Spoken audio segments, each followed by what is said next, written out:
বন্ধুরা, রোজ রোজ এই গরমে তেলের খাবার না খেয়ে বানিয়ে নিন এইরকম হেলদি নাস্তা আর তেল ছাড়া নাস্তা। আসসালামু আলাইকুম everyone, welcome back to my channel. আজকে আবার একটা মজাদার হেলদি নাস্তা রেসিপি নিয়ে আসছি।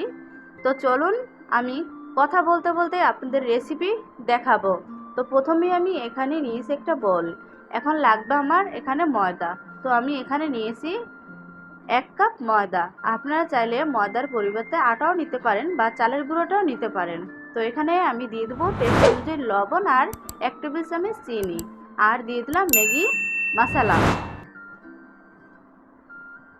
আর এখানে দিয়ে দেবো রেগুলার রান্নার তেল 1 টেবিল চামচ। এই তেলটা অবশ্যই দিবেন, তাহলে যখন এই নাস্তাটা ভাজবেন তখন সুন্দর উঠে যাবে, প্যানে লেগে থাকবে না। তো এখন সমস্ত উপকরণ দিয়ে আমি ভালো করে মিক্স করে নিলাম। তো এখানে আমি এখন দিয়ে দিব পানি। পানিটা নর্মাল টেম্পারেচারের, এখানে কোনো গরম পানি অ্যাড করার দরকার নেই। তো বন্ধুরা, যে যেখান থেকে ভিডিওটা দেখছো স্কিপ না করে সম্পূর্ণ ভিডিও দেখার অনুরোধ রইল। তো এখানে কিন্তু আমি অল্প অল্প করে পানি অ্যাড করব, একেবারে পানি দিব না, তাহলে কিন্তু এই ব্যাটারটার ঘনত্বটা আমি বুঝবো না। আপনারা এই কাজটা করবেন। তো এখন আমি এখানে আরও পানি লাগবে, তো আমি এখানে দিয়ে দেবো আরও পানি। তারপরে একটা হ্যান্ড রেস দিয়ে ভালো করে মিক্স করে নেব। তো যে যেখান থেকে ভিডিওটা দেখছো, নতুন এবং পুরাতন বন্ধুরা, তাদেরকে অসংখ্য ধন্যবাদ আমার ভিডিও দেখার জন্য। তো এখন হ্যান্ড রেস দিয়ে আমি কিন্তু অল্প একটু পানি দিয়ে দিছি, আর এখানে কোনো রকম পানি লাগবে না। তো আমার মিক্স করা প্রায় শেষ। এভাবে তোমরাও মিক্স করে নিবে। তো এখানে আমি এখন তোমাদেরকে দেখিয়ে দিব ব্যাটারের ঘনত্বটা। এই যে এরকম থাকবে ব্যাটারের ঘনত্বটা, এখানে আর কোনো রকম পানি অ্যাড করা চলবে না, তাহলে এই ব্যাটারটা পাতলা হয়ে যাবে। তো এটা সাইডে রেখে দিব। তো আমার এখন পুরের জন্য লাগবে ডিম। এখানে আমি 2টা ডিম নিয়েছি। এখন ডিম 2টা ভেঙে নেব। দেশ এবং দেশের বাইরে থেকে ভাইয়া অ্যান্ড আপুরা যারা এই মুহূর্তে আমার ভিডিওটা দেখছেন, তাদেরকেও অনেক অনেক ধন্যবাদ। আর যারা লাইক দিতে ভুলে গেছো ভিডিও দেখতে দেখতে, বন্ধুরা একটা লাইক করে দিও।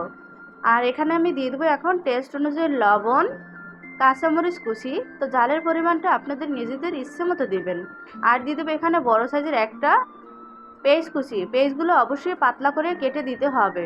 আর এখানে দিয়ে দেবো ম্যাগি মশলা।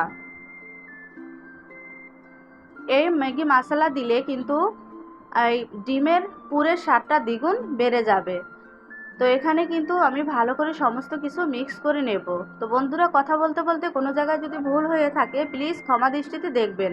আমি এমনি কথা বলতে পারি, কিন্তু ভয়েস দিতে গেলে আমার খুবই মানে আনইজি ফিল হয়। তো আমার কিন্তু ডিমটা ফেটানো হয়ে গেছে। এখন চলে যাব চুলাতে। তো প্রথমে আমি চুলাতে তেল দিয়ে দিলাম। এখন এই ডিম দিয়ে একটা পুর তৈরি করে নেব। নতুন বন্ধুরা যারা ভিডিও দেখছো, চ্যানেলটা এখনও সাবস্ক্রাইব করো নাই, প্লিজ সাবস্ক্রাইব করে বেল আইকনটা প্রেস করে দিবে। আমি বেল আইকনটা প্রেস করার সাথে সাথে রাখলে আমি ভিডিও ছাড়ার সাথে সাথে তোমাদের কাছে চলে যাবে, তাহলে তোমরা আমার নিত্য নতুন ভিডিও পেয়ে যাবে। তো এখন আমি পুরটা কিন্তু তৈরি করে নেব। এই নাস্তাটা বানাতে বেশি সময় লাগে না। আপনারা চাইলে বাচ্চাদের টিফিনে ঝটপট দিতে পারেন এই নাস্তাটা। আর এই নাস্তাটা তৈরি করে তোমরা একেবারে নর্মাল ফ্রিজে রাখতে পারবে, জিপলক ব্যাগে ভরে। যখন বাচ্চারা টিফিন দিবেন তখন বের করে এই নাস্তাটা সাথে সাথে ভেজে দিতে পারবেন, কোনো অসুবিধা নেই। তো আমার পুরটা কিন্তু তৈরি করা শেষ। এখানে কিন্তু আমি অ্যাড করব টমেটো সস। তোমরা চাইলে টমেটো সস স্কিপ করতে পারো, এখানে ধনিয়া পাতা কুচি দিতে পারো, কিন্তু বাচ্চারা খাবে এই জন্য আমি এখানে টমেটো সস দিলাম আর একটু স্বাদ বাড়ানোর জন্য। এই নাস্তাটা কিন্তু খুবই হেলদি একটা নাস্তা এই গরমের জন্য। আমার কিন্তু পুরটা অলরেডি হয়ে গেছে। এটাকে আরেকটু হালকা লো হিটে ভেজে তারপর নামিয়ে নিব। তো আমার এটা কিন্তু হয়ে গেছে, এখন এটা নামিয়ে নিব। তো আমি চুলাতে কিন্তু ওই প্যানই দিয়ে দিলাম। এখন এখানে আমি 1 টেবিল চামচ তেল দিয়ে দিলাম। প্যানটা যেন না পুড়ে যায়, তো সব জায়গায় লাগিয়ে দিলাম ভালো করে। তো এখানে আমি দিয়ে দেবো 1 চামচ সেই ব্যাটারটা। এখন সব জায়গায় ঘুরিয়ে ঘুরিয়ে লো হিটে, এই পর্যায়ে চুলাটা লো হিটে রাখার চেষ্টা করবেন। তো দেখুন, আমি কিন্তু এখানে বেশি দেইনি, মানে 1 চামচ দিয়েছি। আমার ভিডিও দেখতে দেখতে তোমাদের মনে যদি একটু আমার ভিডিওটা ভালো লেগে থাকে প্লিজ সবার সাথে একটু আমার রেসিপিটা শেয়ার করে দিবে। তো দেখো একদম সুন্দর উঠে যাচ্ছে, এই যে দেখো কোনো রকম তলাতে লেগে যাচ্ছে না, কত সুন্দর।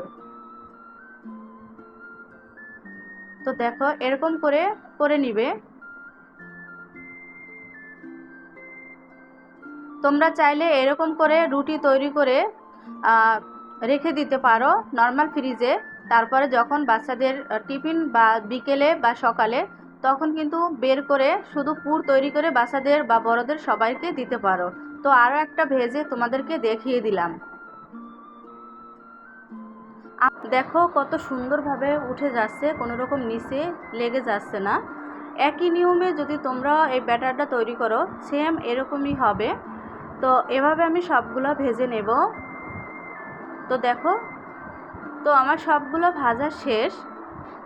আর এই রুটিগুলো কতটা সফট তা তোমরা দেখলেই বুঝতে পারবা। এই যে দেখো একদম পাতলা আর সফট। তো তোমরাও বাসায় এভাবে তৈরি করবা, যাকে একবার তৈরি করে খাওয়াবে সে তোমার প্রশংসা করতে বাধ্য। আর খুবই হেলদি একটা নাস্তা। তো এখন এগুলা আমি সাইডে রেখে একটা করে রুটি নিয়ে তারপরে ডিমের পুরগুলা দিয়ে দেব। তো বন্ধুরা আমার রেসিপিটা কেমন হয়েছে অবশ্যই কমেন্টে জানাবে। তো এখন আমি দিয়ে দেব ডিমের পুর। আমার এখানে যতটুকু ডিমের পুর লাগবে আমি ততটুকু দিয়ে দিব, তোমরা তো দেখলেই বুঝতে পারতেছো। তো যে যেখান থেকে আমার ভিডিওটা দেখতেছেন তোমাদের সবার কাছে একটাই রিকোয়েস্ট, ভিডিওটা ফুল দেখে তারপর সুন্দর একটা ভিডিওমূলক কমেন্ট করবে। আর আমার চ্যানেলে আমি সবসময় সহজ রেসিপি দিয়ে থাকি, তোমরা চাইলে আমার চ্যানেলটা ভিজিট করতে পারো। আশা করি আমার রেসিপিগুলো তোমাদের কাছে ভালো লাগবে। তো এভাবে আমি ভাঁজ করে রোলের আকার মানে রোল তৈরি করে নেব। এই যে দেখো এখন এই যে সাইড থেকে আমি একটা ছুরির সাহায্যে একটু একটু করে কেটে নিলাম, দেখতে সুন্দর লাগবে দেখে। তোমরা ইচ্ছে হলে কাটতে পারো, না হলে না কাটতে পারো, তোমাদের ইচ্ছে, কোনো অসুবিধা নেই। তো আমি সৌন্দর্যের জন্য একটু কেটে দিলাম। এই যে দেখো এটাকে এখন সাইডে রেখে আমি আরও একটা রুটিতে পুর দিয়ে তোমাদেরকে দেখিয়ে দেব। তোমাদের একটা সুন্দর কমেন্টে এবং লাইকে আর শেয়ারে আমার ভিডিও বানাতে খুবই ভালো লাগে। যারা এতক্ষণ আমার ভিডিওটা দেখছেন ধৈর্য সহকারে সবাইকে অনেক অনেক ধন্যবাদ। তো আরও একটা রোল তৈরি করা শেষ হয়ে গেল, এটাকে বলা হয় ডিম রোল। তো আরও সাইড থেকে এভাবে কেটে নিয়েছি। তো এভাবে করে আমি সবগুলো নাস্তা তৈরি করে নেব। তো দেখো কতটা লোভনীয় আর কতটা সুন্দর, একদম তেল ছাড়া, কোনো রকম তেল নেই, আর দেখতে কতটা ভালো লাগতেছে। তো সবাই ভালো থাকবে, সুস্থ থাকবে, দেখা হবে নতুন কোনো ভিডিও নিয়ে। তো আমার ভিডিওটা নিশ্চয়ই তোমাদের কাছে ভালো লেগেছে। তো ভালো যদি লেগে থাকে প্লিজ সবার কাছে শেয়ার করে দিবে। এবার তোমাদেরকে একটা কেটে দেখাবো যে ভিতরে একদম পুরে ভরপুর। তো সবাই ভালো থাকবেন, সুস্থ থাকবেন, দেখা হবে নেক্সট কোনো ভিডিও নিয়ে। সবাই চোখ রাখুন আমার চ্যানেলের উপর। ধন্যবাদ সকল বন্ধুদেরকে। আল্লাহ হাফিজ।